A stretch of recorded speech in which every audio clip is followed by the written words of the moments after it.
back to Super Zombie Player. I found the card key and wandered around aimlessly until I apparently found Larry. I guess that means I've made some progress. So we're gonna fight Larry now? So wait, you thought I would turn up if you waited here? Is that what he said? So he's just been sitting here in this office building for Lord knows how long, waiting for me to show up? What? Larry, why are you so obsessed with me? Larry. Bro, get a life, bro. I didn't even bother collecting shit. I just went random warp tiles and locked doors one after another until I wound up here. I didn't even know Larry was fucking in this building. But, you know, I guess he means I'm going in the right direction, so. Goddamn fucking fire spin. That's some bullshit. We're switching to Pecklet right now. Fire cannot kill, fire dog. Anyway, y'all, when is Game of Thrones coming back? Fucking that show, man. I managed to avoid it for like 3 entire seasons, really. I started watching it. Was it I don't know. The Joffrey incident, when that aired on TV, then I was like, okay, I'm gonna give this show a shot now. Because, like, I hadn't read the books or anything, and I didn't really know much about it. I just knew that everyone's fucking obsessed with it, and everyone hates Joffrey, alright? So I was like, for some reason, when I heard a certain thing happened to Joffrey, I was like, alright, well, I have that to look forward to, so that'll make the rest of it more tolerable. It's just a show with its fair share of problems, but it's good, and I want to watch it again and miss it. I had, I was using my mom's HBO Go to watch it, and then she canceled her cable, and so then I had to find other means, or just go to friends' houses who still had HBO Go. Game of Thrones, bruh.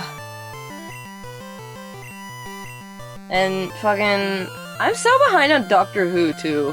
I watched like 1 or 2 episodes this season, and I haven't been watching it. I didn't even know there was a new season at first. Like, there were like 2 episodes in or something. I was like, oh, that's the show that I watch, I guess. I'm gonna try this out. The last one I watched was the Doctor went to like some medieval fucking fighting thing with like a goddamn electric guitar and a tank or some shit, and then I don't know, it's weird. But I hear this season is good, so maybe I'll give it another shot, I guess. Isn't there a Christmas special that's supposed to happen too? And like a Sherlock Christmas special is supposed to come? I don't know, man. It's hard to keep up with these BBC shows because their schedules are so fucking weird. You can't keep track. You don't know when, what constitutes a season to these people. Or a series in this case. Whatever. And fucking all of the Marvel Netflix shows. I gotta watch. I've seen a couple episodes of Daredevil.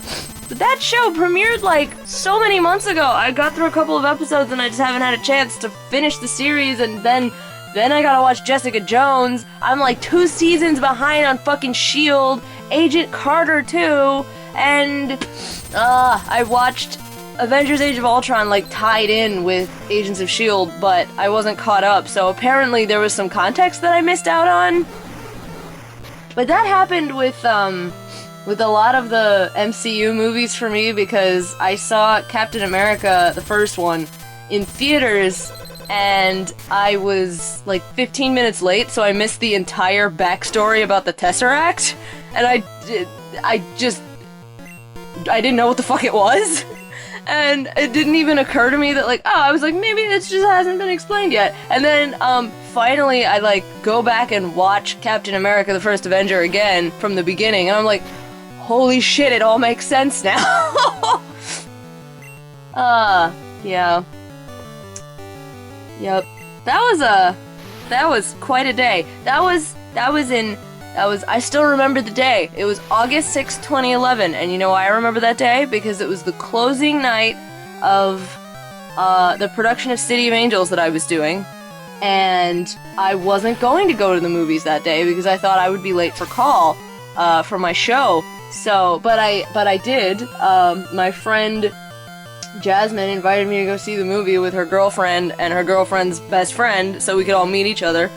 And then I wound up dating that best friend. It was Alex. That was the day that I met Alex. He is probably gonna get slightly embarrassed by this, but it's in the movie theater. It's, you know, movie's going. It's like 10-15 minutes into the movie. They're all sitting in the back row, and I come up and I'm like, oh my god, I'm so sorry I'm late. And then I go to sit down, and Alex stands up, shakes my hand, and introduces himself in the back of the movie theater while the movie's going on. Like, hi, nice to meet you. I'm Alex. What's your name? I'm Shabnam. Can we the movie? And fun fact, I did end up being late for call that day, but it's okay because nobody noticed. Oopsies. But it's fine because, you know, I may have been like 10-20 minutes late for call, but I met the dude I've spent the last 4 years with, so that's cool. Aw, mushy cheesy. I should use some potions or some shit. Goddamn, I have not been paying any attention. Well, let's give some revives so we have some backup dudes. Who's been doing really well? Wodlzzz has been doing really well. Wodlzzz can have a revive. Wodlzzz gets to live because Wodlzzz earned it. Before I even finished that sentence, I was like, I should not have opened my mouth and said those words. Now we're gonna heal up Queddle because Queddle's always a good bet. My dog is barking at nothing again! God fucking damn it! Candy, shut the fuck up! Listen. If you have children and they are very young and you adopt an animal, don't let the child name the animal. Because okay, here's how I got my dog, y'all. Here's a quick and dirty version of the history of how I acquired a canine. My mom loves animals, and so do I. My dad fucking hates dogs. Fucking hates them. So, for years, I was begging, I was pleading to have a dog. All of my friends had dogs. It was like, you know, the quintessential American family bullshit that you have a dog. Everybody's got a damn dog. I wanted a dog. No, for years, for so many years, the only thing I had as pets was, I mean, I use the term loosely. We had goldfish every year for Persian New Year. Those goldfish did not come from like a pet store where, you know, they know what the fuck they're doing. They were practically disposable. I felt so bad. They died so quickly. That was it. And then one time, one of my mom's coworkers did not feel like taking care of her kids' hermit crabs anymore, and so they pawned them off on me, but did not tell me what the fuck hermit crabs eat. So those things died. So anyway, finally, when I was 12 years old, what's going on? When I was 12 years old, I wrote a contract to my parents elucidating upon the fact that I was going to take care of this dog. It was going to be my responsibility. I was acknowledging that I obviously was 12 and couldn't pay for everything, but I would at least like feed it and take it to take it on walks and clean up after it and all that shit. I attached a list of possible names for a boy dog and a girl dog as well, and I did extensive breed research to choose which breed would be the best for our family unit and where we were living and our needs and shit like that. I go through all of that. I sign the contract. I put all of this work into it. And then finally, the parents conceded. And we started talking about getting a dog. So I had all of these awesome names picked out and everything. And around this time, my French teacher assigned us a project where we had to, like, do a sort of family tree thing. And because I'm the kind of person who, like, when my mind is set on something and I have that feeling like it's going to happen soon, I just start pretending like it's already happening, if that makes any sense. So, in my little French class family tree in middle school, I put my future hypothetical dog on the family tree. And I put down some dummy placeholder name that because I didn't want to take a real name from my list. I wanted to save that for, like, the actual dog, so I put a dummy name. I picked Candy, which I thought was, you know, silly, but whatever, it worked. It worked as a dummy dog's name, like a not real dog. And then it fucking stuck! And then we got a dog, for realsies, and when it came time to name the dog, I forgot all of the awesome fucking names I'd chosen, and I named the dog Candy. I mean, I love this dog, and retroactively we came up with an explanation for it, because she's a Bichon, so she looks like cotton candy. But that's a stupid fucking name, and I deeply regret it.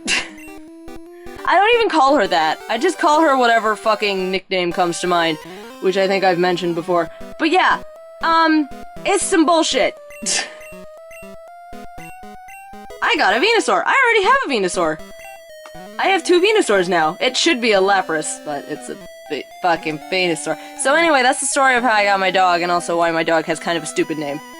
The cat's name is not my fault, though. My mom named her Belle, but, like,